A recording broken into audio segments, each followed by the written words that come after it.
Rush Limbaugh today, at the end of his show, made an announcement to his listeners that he has advanced lung cancer.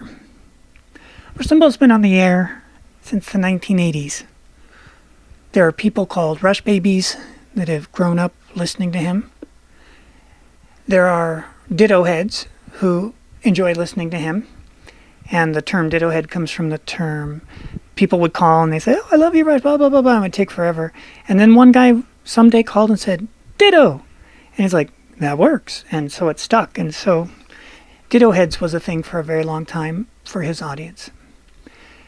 He went deaf back in the 90s due to his addiction to oxycontin.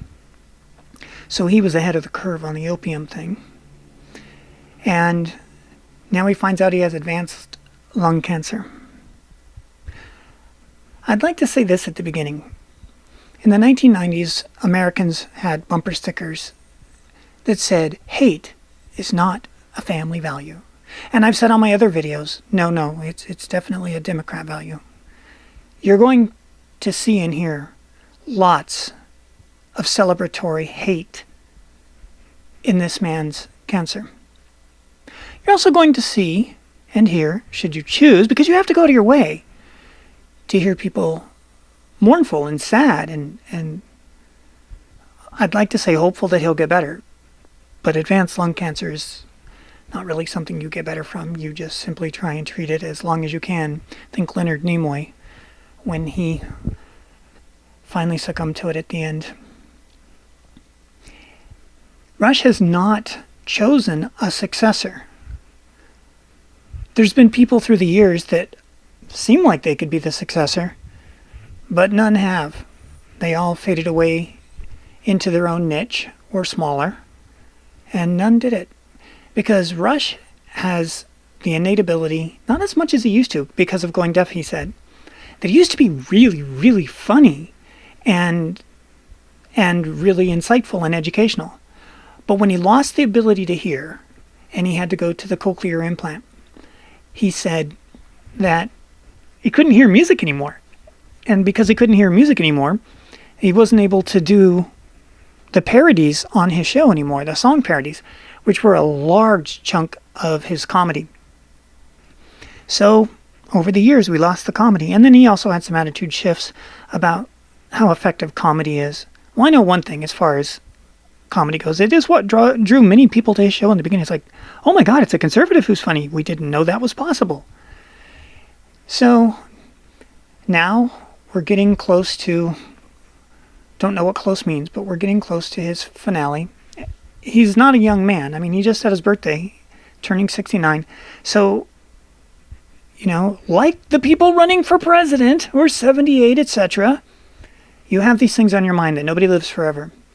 And so you're conscious of it. And some of us have wondered, where is he going to pick a successor? Mark Stein is really fun and he's very funny. But Mark Stein has a temper that is not, it doesn't make it for 3 hours a day every day. He goes off. It's the same thing that hampers Mark Levin. Mark Levin is a brilliant man, but oh, good Lord, he just can't stop screaming. And that's not entertaining. It's not really educational beyond the point of, oh, he's got a temper. Rush has written several books. Original books were, See, I Told You So. Oh, no, that was the second one. First one is The Way Things Ought to Be, and which was a collection of his radio stuff and some philosophies from before he was national on the radio. And then he followed it up with See, I Told You So, which was funny. He just putting his finger in the eye of everybody. Good for him.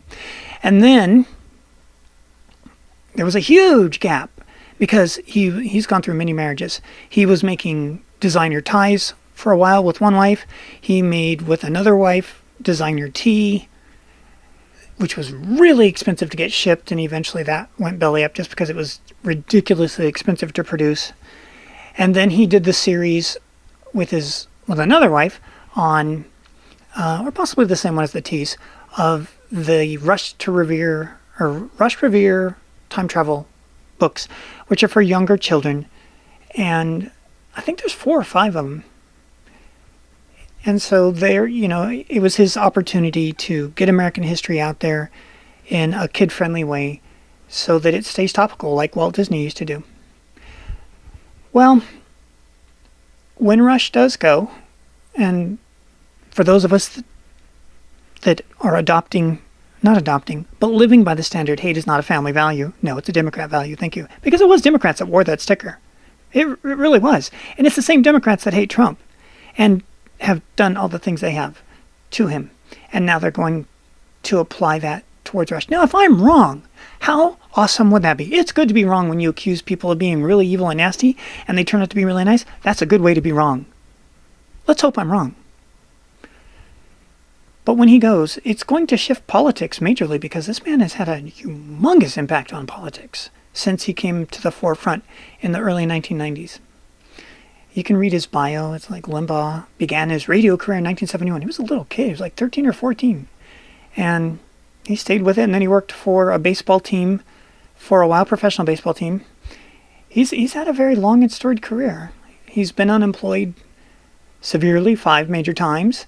He said the greatest job he ever had, besides doing the radio show, of course, was the baseball job, except, he just didn't make any money at it because he was like the lowest of the rungs for the people. It was his job to go and get talent to do everything, the Star Spangled Banner, etc. But he loved the people, and he had a lot of good baseball friends from that. And eventually he would come to meet a lot of football players, and he was into football for a long time until the kneeling situation. But I wanted to put a video about this so that you would have some idea of some of the things he's accomplished, some of the things he's done for America. He's a proud patriot, as you can tell by this picture. He loves this country with all his heart. He celebrates this country. He does not hate America first. And maybe someday in the near future I'll make a video of the difference between what it is to be a liberal and what it is to be a conservative, using some of his ideas and some others. That just makes it really concise in case you ever wondered, am I a conservative or am I a liberal or am I a progressive? I'll give you the short answer so that you can figure it out. Not answer the short series of questions and go, oh, I like that one. And then you'll have a better idea. Because not everybody knows where they stand, especially if they're new to the world of politics. Though the machines know. Oh, the machines know what they are and who supports them. I guess I'll close with that. Rush Limbaugh reveals to listeners that he has advanced lung cancer. He's going to be missing shows for the treatments. He's already missed a couple for treatment. So, here at the Tea Party Hardy channel, we wish him well. We pray for a recovery. We understand that's unlikely, but hey, that's the point of prayers. You pray for the big things too, and sometimes there's a yes. But no matter what, he's a man worthy of recognition. And we'll see if the liberals live up to the standard that they blurted on their bumper stickers. Let's see if they hate on him, or if they go, dang, that sucks. We're sorry for that.